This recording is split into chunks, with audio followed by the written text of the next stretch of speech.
Yes, people, how's it going? Welcome back to the White Lane. Hope you're all doing good. Hope that you're all keeping safe and well.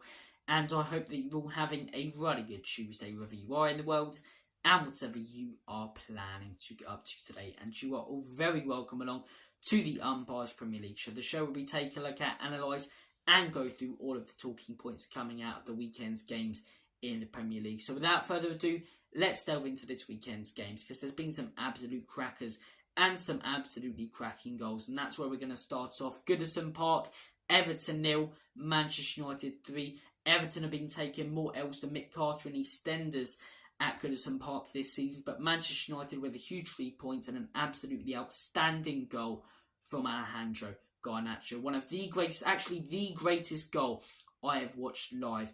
Oh my days, it was incredible. It was absolutely incredible. I see him jumping up, and I'm not even a Manchester United fan, but I'm like, don't do this, mate. You're young, you're going to balloon it over or fall flat on your backside. But he didn't. You know, the connection was absolutely outstanding. The ball flew into the back of the onion bag, and it was just a brilliant goal from Manchester United. Not the best performance from United, but Garnacho's goal was absolutely outstanding. And do you know what? I celebrated it. I celebrated that goal. Not because I was celebrating a goal for Manchester United, but because I was celebrating a goal I'm going to tell my grandkids about in 40 to 50 years.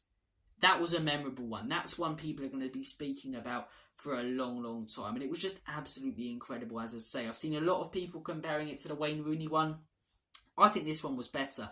I get the Wayne Rooney one was in a Manchester derby and was later on in the game, but as I say, at Goodison Park, at Garnacho's age, the range it was from, I just think it was an incredible goal. An absolutely incredible goal. And props to Garnacho, as I say, for taking it on. You know, such a young lad with so much confidence. Ten Hag gave him the chance that he needed last season. And since that chance, as I say, he's been pretty much a starter for Manchester United. A really, really exciting young prospect. Another young prospect who put in a brilliant performance yesterday at Goodison was Kobbie Mainoo. His performance will go under the radar because of Garnacho's goal, but he was brilliant. He was absolutely brilliant. Deserved a goal or assist. As I say, was creating chances, defending well, dropping back. He looked really, really good. Look, a few solid performances in there from Manchester United, but despite the outstanding goal from Garnacho, despite Mainoo's, brilliant performance, it still wasn't Manchester United anywhere near what they were last season. Don't get me wrong, it was a better performance than a lot of the ones they've put in this season. It was. A lot of the time this season, Manchester United have been blue whale shit, but still nowhere near what they were last season. And I understand they've got injuries, but they've also strengthened. Yes, they've got injuries, not as many as Tottenham, but that's not the point. They've got injuries, but they also didn't really have that out-and-out striker last season. Now they've got Rasmus Højlund. They've strengthened their midfield with Amrabat, so it's still hard to understand how the performance levels have gone down. But despite that, despite how crap they've been all season, they only find themselves, 3 or 4 points off top 4? Personally, I'm going to be honest with you guys, I'm worried. I'm worried after, taking the mickey out of this Man United team all season, they could finish above us. And it could go one of two ways. They could continue playing the way that they are right now, and I don't think the results will last, or they can take a step up. And it's the same situation with Arsenal. We'll get onto them a little bit later in the video, but that's why I'm a little bit worried, because if Manchester United step up and start playing the football that they did last season, they've already got all these points on the board, when they've been playing absolutely crap. So if I'm a Man United fan, as I say, I'm sitting quite comfortably. I'm like, yeah, we've been crap all season, but we're still picking up points. Do I think they'll win next weekend at St James's Park? No, because that place is so tough to go to. And it leads us nicely on to the next game we are going to discuss. Newcastle 4, Chelsea 1. Never count Newcastle out. Never count the Geordies out. I nearly said it Goodison Park. Never count the Geordies out at St James's, man. Why indeed? What a performance from Newcastle at St James's Park. An injury-riddled Newcastle, may I add. And yeah, it was absolutely fantastic. I came into this game actually thinking Chelsea could get something out of it. I thought Newcastle had got some big injuries. I was really impressed by what I saw when Chelsea, as I say, took on City before the international break. I thought they deserved to win that game and they were better than City. But they just couldn't deliver on Saturday. They couldn't deliver. And in my opinion, it was a tale of two right-backs. I thought for Newcastle, Kieran Trippier was absolutely outstanding. Defensively was so solid. Going forward, did everything you want a right-back to do. Putting in dangerous crosses. No floaty balls or any of that. proper whipped in crosses with pace and power, created chances for his team, good from set pieces. He was everything you wanted from a Newcastle perspective when you're looking at right back on Saturday. Whereas on the other hand, Reece James gets himself sent off late in the game and wasn't good at all on Saturday. One of the big criticisms of Reece James is that the guy's so injury prone, but apart from that, people talking about him when he does play as one of the best right backs in the Premier League, maybe even the world. I can't see it personally, and it showed on Saturday. I thought it was a really poor performance from James, and maybe if he doesn't get sent off at 3-1, maybe they can pull a couple goals back, Chelsea, because they were still in the game. But I thought the tail of the two right backs, as I say, played a huge part in deciding the game. And both defences, as I say, Newcastle, yes, they're missing Botman, but they look so solid defensively. Chelsea, as I say, honestly, it was so poor from Chelsea. It was so poor. Thiago Silva crumbled like a crippled old man, as I say, like a chocolate digestive in a milky tea. He was poor. He was really, really poor. And I've been banging on about this all season. I've been saying all season that he's not that same player. He's not that same player, and Chelsea fans have still been calling him world class. And look, even a few years ago, I still class him as world class. I thought he was outstanding at the age of 37 when he won the Champions League with Chelsea. But every time I see him, he's getting that little bit slower. And people say, yes, age is a number, but, age is just a number that tells you that you're close to retirement. He's getting close to retirement. And if I'm Thiago Silva, I know it sounds quite sad, but I'm hanging up my boots. Because he's got that resume, he's got that history, and you don't want to ruin it with, more performances like the one he had on Saturday. Put that chance for Joe Linton on a plate to make it 3-1. As I say, he pounced on it like a tiger, Joe Linton, and just so poor. Even that corner that he puts out for, he was just, not good at all from Thiago Silva. The game, as I say, started quite quickly, end-to-end stuff in that first half. I thought Newcastle was still the better team in the first half, but Chelsea were well in it. Isak scores a really, really good goal. Nice assist by Miley Cyrus. Chelsea pull one back from, in my opinion, their best player this season and their best player on Saturday, Raheem Sterling. That's the Raheem Sterling that went to the Euros a couple of years ago. That's the Raheem Sterling at Manchester City in his prime that we're seeing. An outstanding free kick, and he was in my FPL. So for every cloud, yes, Chelsea scored, but he was in my FPL. First half stayed end-to-end. Second half, Newcastle just dominated it. They absolutely dominated it. 2 goals in a couple of minutes, as I say. Chelsea go down to 10 minutes, and then Postman Pat puts one away to make it 4-1 in Anthony Gordon. What a player he's been this season, Postman Pat. I call it, he really does look like Postman Pat. Honestly, Google a picture of Postman Pat and then Anthony Gordon, put them next to each other. You can't tell the difference. But, like Ronnie and Reggie Craig. But anyway, I'm digressing. I'm waffling. He's been fantastic this season. He really has. When he joined last season, I was a bit sceptical of the signing because even at Everton, I don't think he was good as people, made him out to be or raved on about him to be. But this season, he's been really, really good for Newcastle. Hugely stepped up against Arsenal. Got the winner there. Has to put the ball in the back of the net. He does so calmly and coolly despite all the circumstances surrounding it. Against Liverpool, scored that brilliant goal despite them losing. Against Villa, was outstanding. He steps up in the big games and the smaller ones. When they beat Sheffield 8-0, he was one of their best players. And he was absolutely brilliant again on Saturday. That assist, as I say, that cross for Lascelles' header was just incredible. And that fourth goal, just the skill, the placement, he's been brilliant. He's been absolutely brilliant. An all-round really good performance from an injury-riddled Newcastle. Their best players on the pitch, Isak, Kieran Trippier, Lascelles, I thought was really solid. Miley, considering his age, and obviously Anthony Gordon. For Chelsea, I only really think there was one performance in there that was good, and that was Raheem Sterling. The rest of them were piss poor. And Thiago Silva, really poor. Really, really poor from Thiago Silva. The next game we are going to discuss, Manchester City versus Liverpool. I thought this one was going to be an absolute firecracker. For most of the game, I would have rather watched 2 ants fighting. It was boring as SHA shit. It wasn't brilliant. But a big point for Liverpool. And I think Liverpool will take more confidence out of this game than Manchester City. I understand it was the first game back from the international break. And, maybe if this game's mid-December when everyone's at peak fitness, it's a great game. But Aston Villa only just came back from the international break. Brilliant game, Everton, Man United had intensity. Even Brentford, Arsenal had intensity. Newcastle, Chelsea had intensity. There wasn't that intensity in this game. As I say, Man City started quite quickly, looked a little bit better in the first half.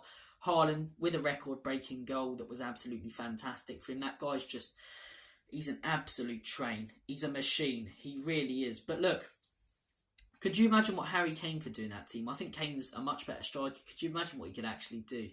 He'd be outstanding. He'd be absolutely outstanding in that team. But look, I'm glad he isn't. I'm glad he's not competing against us. But yeah, Man City score early on. Very slow game. Very few opportunities. Man City should have potentially had another goal. I don't really think it was a foul on Alisson when it went in, but it was given. There you go. That's the way of the world, and that's how crap VAR is. I didn't think it was. And Liverpool get their point. They come back, score the equaliser. Outstanding goal from Trent Alexander-Arnold. One of the it's such a tough one for Trent, because I thought on Saturday he was much better defensively. If this guy can sort out his defensive game, best right back in the world. Best right back in the world. But I keep toying with the idea of, one of his managers, Southgate, who's boring and doesn't really do much, different because he's not confident enough. Or Klopp playing him in the midfield, because you could see him being that type of De Bruyne player. He's so creative, so dangerous, got pace, power, and as I say, gets Liverpool a huge point on Saturday. I think if Núñez stayed on side a bit more in that game, they could have potentially won it. But Liverpool will feel good about that. They've gone toe-to-toe and came away with a point at the Etihad, similar to how we felt when we came away with a point at the Emirates. And they've shown that they can battle and arguably be the slightly better team than Manchester City at their home ground. Man City, right, I haven't been bad by any stretch of the imagination. They've been great. But they're used to being outstanding. And great this season. There's been a few, like for example Saturday's performance, I didn't think they were brilliant. Against Chelsea, I didn't think they were brilliant. Against Arsenal, I didn't think they were brilliant at all. They've had some brilliant performances. I think, the Manchester United one at Old Trafford was incredible for Man City. That was them at their absolute best. But against a few of the top teams this season, they've struggled a little bit. Will it be different next weekend at Spurs? I think so, because of Tottenham's high line. But they've struggled a little bit against some of the top teams. And Liverpool, as I say, I think they're Man City's serious threat. I don't personally think Arsenal are as big of a threat. And that leads us nicely on to the next game we are going to discuss. Brentford 0, Arsenal 1. The reason I don't think Arsenal are as big as a threat is because we're 13 games in now. Yes, they're gaining points, but the performances aren't good.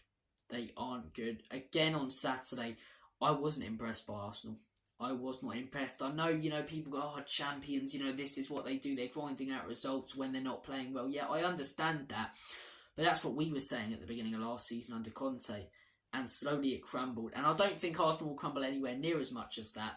But I do think they could maybe finish third or fourth and not necessarily contend for the title as they're expected to if they keep playing this way. They weren't brilliant against Brentford. And I'll tell you who bailed them out on Saturday, Declan Rice. Declan Rice was absolutely brilliant and has been all season. He's gone under the radar because he doesn't necessarily score many big goals or assists, but he's been brilliant. That goal line clearance, as I say, bailed Ramsdale out of jail. Ramsdale-Raya situation, look,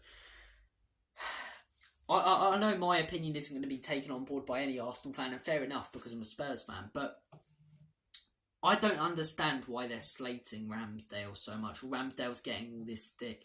Because I thought last season he was actually really consistent. Had one or two poor games, the Southampton one springs to mind. But the amount of big games, that Liverpool 2-2 draw, where he was absolutely outstanding. Against Spurs at the Lane, he was absolutely outstanding. Had a brilliant season for them last season. Do I think Raya can become a better goalkeeper? Yes. But I think the issue there with the two goalkeepers is that they've brought in Raya. And because they know they're going to be competing against each other, both are feeling the pressure, and both when they play are feeling it. And Raya, when he played against us, gave the ball away a couple of times, and against Manchester City, he looked a bit shaky. Ramsdale comes in on Saturday, really, really poor stuff from him. Okay, he got a clean sheet, but, that throw, what is he doing? Throws it down on the ground like he's bouncing a basketball, and, really, really poor from Ramsdale. And I think, as I say, if they don't sign David Raya, they have the same Ramsdale as last season. But I think he's really feeling the pressure right now of having that competition. And his dad coming out and doing that interview, I disagree with it. I really do. I think, who is his dad to come out and question the club and the manager? You know, I don't like it when these people do this and think that, you know, I know it's his son, but, you know, saying his player this, that, and causing problems at the club that don't need to be made. I mean, it's good from a Spurs perspective to see Arsenal actually have some food for thought. And I don't think it's also good from a Spurs perspective to not be as scared of them not be as scared of them as I was last season, because they were brilliant. But yeah, if you're an Arsenal fan, I think you just want this situation to be sorted out between Raya and Ramsdale. Really poor from Ramsdale. I think both will continue being poor. I think Raya maybe will step up, but was it a signing that necessarily needed to be made? There's the thing about competition for squad places, but with a goalkeeper, I don't know. It's a tough one, but playing poorly, still picking up points, but it could go one of two ways, just like Man United. Obviously, they'll be higher than Man United, but they could either really kick on and go for the title, or actually get found out for the performances that they've been putting in. Good header from Kai Havertz. Doesn't change my opinion on him. He's been crap all season just because he does one good thing. But yeah, Brentford 0, Arsenal 1. I'm not going to say fair play to Arsenal because I'm a Spurs fan, but good result away from home. Lucky that Rice cleared it off the line. And yeah, they talk about Spurs riding our luck this season. I think that's quite hypocritical. We'll talk about Spurs a little bit here. Tottenham 1, Aston Villa 2. You know, I'm not going to go waffling on about Spurs. All I'll say is that we weren't clinical enough. We didn't take our chances, but it was a good performance from an injury-riddled team. If you want to hear more of my thoughts, check out my match reaction yesterday and my debrief. I'm actually going to talk about Villa more because it's the Unbiased Premier League show. They're the other team, and they've been really, really good this season. Could they potentially even be title contenders? Probably not, but they're 2 points off top. They are 2 points off top, and if we draw on the weekend with Manchester City and Liverpool, maybe drop points a little bit, and Aston Villa go top, who knows?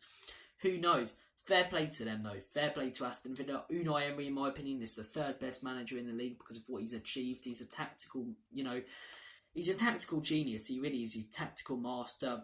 His European record's ridiculous. I think they'll win the conference this season, and I wouldn't be surprised if they tip us to top 4. I think 4th or 5th for Aston Villa. It's very realistic, looking very, very good under Unai Emery. And in terms of good performances, as I say, on the weekend, I thought Pau Torres was really solid for them. He really was. Big bullet header. And Watkins again on the score sheet. Fair play to Villa. Painful one to take as a Spurs fan. Forest 2, Brighton 3. This one was a cracker. And Brighton, the entertainers, have scored and conceded in every single one of their games this season. 50 goals in Brighton games this season. And this was another cracker, an absolute cracker of a game. De Zerbi sprinting on the pitch at the end. He knows how much that one meant. And it's one of those grounds, the City ground, where it's not like going to a big team and winning away, but it feels like you've, won a massive game because it's such tough ground to go to. It's a ground that not many teams get points from. And they were under the cosh towards the end there, Brighton. They really were, as I say, played some really good football at times in the game. Went 2-1 up. Elanga scored early on. Brighton went 2-1 up at the City ground. Nottingham Forest equalised. Or no, they didn't equalise. Brighton went 3-1 up, but then down to 10 men. Dunk sent off for dissent. Make your own minds up on that one. I agree with it, to be honest. And then Nottingham Forest pulled one back and they had to hang on for about 15 minutes. They could have threw it away, but they didn't. They hung on like warriors. They fought for their manager. They fought for their club, those players. And De Zerbi will be very, very chuffed about that. Not the same team as they were last season, that free-flowing Brighton side. I think that's also due to the European football catching up with them a little bit. But that was a huge result for Brighton. A huge, huge 3 points that, as I say, puts them back in the European places. So, fair play to them. De Zerbi sprints on the pitch after. I love managers showing passion like that. And yeah, credit to Brighton. Hopefully they can get playing their football, but not finish above Tottenham Hotspur. Luton 2, Crystal Palace 1. You're looking at that relegation battle. I'm going Sheffield are down, Burnley are down. Everton, as I say, I was thinking will quite comfortably stay up, but Luton are the team out of the ones who have come up who are impressing. When they're the actual ones after, the business they did in the summer that I thought wouldn't. They've looked really solid, Luton. They have looked really solid. When I watched them against Man United, they deserved something there. Against Liverpool, I thought they put in a really, really good performance. And against Crystal Palace, as I say, the mentality there, going 1-0 up late on, conceding an absolute worldie from Eze, and then to score straight after that. and have the opposite to what you did against Burnley. 9 points for Luton, as I say. They can keep racking up a few of those points at Kenilworth Road. I wouldn't be surprised if they stay up and Everton stay down. I think if you're an Everton fan, that's your biggest worry. Luton, I think Bournemouth are clear of relegation. I think that third relegation spot is between Everton and Luton. So that's going to be very interesting. But fair play to them. They're quite close to me, Luton. I live in Bucks, so they are quite close. And yeah, big result for them. Big result for them. Burnley 1, West Ham 2. Burnley have been poor this season. They've been really poor. I expected more from them and Vincent Kompany. Poor performance. Big 3 points for West Ham. Not too much to say on that. And Sheffield United 1, Bournemouth 3. Sheffield United, I thought maybe after that Wolves game they could kick on a little bit, but they just haven't been able to. They're just not brilliant at all. Bournemouth, on the other hand, looking really good recently. Big win against Newcastle before the international break. 3 goals here. You know, when people were calling out Iriola and talking about him, I said be patient with the guy, because once he gets them playing his football, they could go on a good run, and they're going on that good run right now, Bournemouth. But look, those are all of the Premier League games. We've got one more game. I'm recording this on a Monday, so it's tonight. Wolves versus Fulham, as I say. I'll comment down below my thoughts on that tomorrow when this video does go up. Well, today, as in Tuesday when you guys are seeing it. Thank you for watching this video. Hope you're doing good. Hope you're having a good day, as I say. And yeah, enjoy yourselves. Take care. Peace out. And as always, come on you Spurs. Enoch and leave you out. In Big Ange, we trust.